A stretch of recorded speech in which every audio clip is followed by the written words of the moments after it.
Hey, it's Billy Hofacker here at the TVBC headquarters in Babylon. I'm with coach and friend Kathy Conlin. We're going to show you how to train the core properly. A lot of people, when they think of core, they have it all wrong. They're thinking of the stomach muscle. They're thinking of the six-pack muscles that they see on some people, also known as the rectus abdominis. And that's the six-pack muscle you see right in the front, the anterior of the core.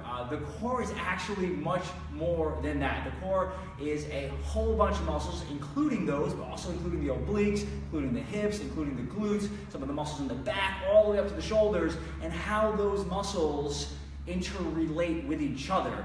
There's a few different functions of the core. A lot of people just think they need to do some sit-ups and they'll end up with a great six-pack abs. That's not true. We want to work the core in a variety of different ways. When we train our clients, we train them like athletes. When athletes are playing their sports, they're not on the floor doing sit-ups. Not that there's anything completely wrong with that, but we want to do it in a little bit more of a functional manner. So we're going to talk about 3 ways that we train the core. And this is something that you can do at home, and it's something as simple as a band.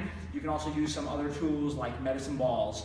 The first exercise that we're going to do is a rotational exercise. That is one of the real functions of the core. And we're going to use a band here. This can also be done, like I said, with a medicine ball. So Kathy's going to grab the band, and what I'm doing is I'm just acting as an anchor. So if you have another person to do this with, great. If not, this could just be anchored to a wall by a hook or just looped around anything that's stable. So I'm going to hold it, and we're just demonstrating, so we're not going to go nuts.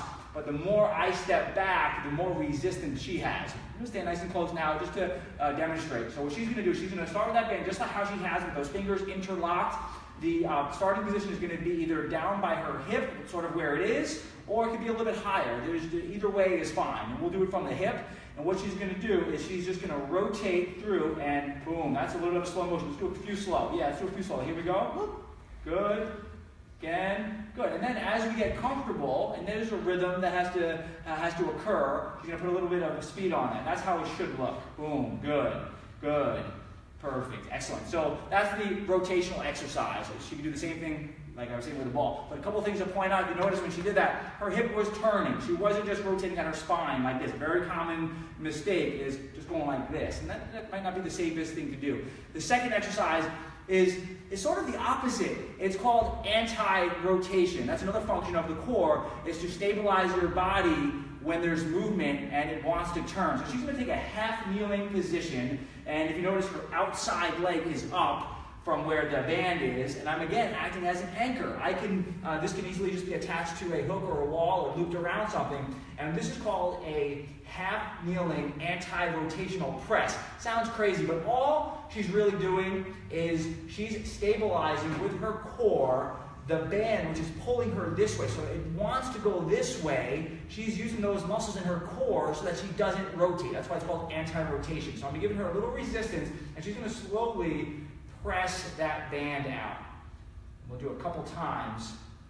We can always, good, perfect. We can always enhance the exercise. I can pull it a little bit more. I can switch the angle, which can also be done if it's anchored. But you would obviously do your reps. You would do perhaps 10 times and then switch sides. And the last one we're going to do is something for the anterior core, the front side. It's also very important, and we're going to do some ab wheel rollouts. And Kathy's going to do it from the standing position because she's a little more advanced. Not everybody can do those. You do it where you can, but ultimately, if you're healthy enough and you get strong enough, you can build up to this point. So she's going to start with hands on the wheel there. If you notice, she's letting it roll out. You can start there, Kathy. She starts to let it out. If you notice, the wheel is staying relatively in line with her shoulders. And she goes out. She gets a real good extension there. The back is flat, and she brings it back in. Let's get one more. It's a really hard one. You may not get 10 reps. Maybe you just do a couple, 2, 3, 4, 5, whatever you can do. That is awesome. There's a lot of core strength involved there.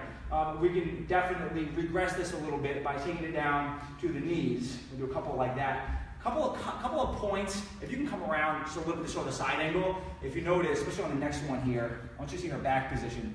This is crucial. This is how it should look. The back is flat. And I don't even know that I want her to do it wrong to show you, because it's really, it's really not a safe thing to do. Good. But it would just be the back arching. We don't want that. And just one more common mistake there, if you don't mind, just let the wheel roll out in front of you too much. You see, like that. You're not really working the core there. You're just kind of stretching out the shoulders.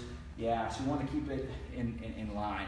So there you go. There's just 3 examples of the different types of movements or anti-movements that you want to do. So again, it's that rotation, and we want to do that with some speed. It's the anti-rotation, and then it's the anterior core. There's some other things, but there you have it, a great start. You choose one of each of those, and you can do, let's say, anywhere from 3 to 5 sets of about 10 repetitions each. Hope this helps, because this is a way that you can train your core, whether you're here at the facility, at another facility, or you're simply at home, but you want to get a great core workout. What is that going to do for you? The core, that's the power of your body. That's where everything starts from. You're lifting, you're turning, you're stabilizing. It all starts from that core, and the better you can develop that, it is important. It just shouldn't be done with traditional crunches and sit-ups only, if at all. Thanks so much for watching, and let us know what you think.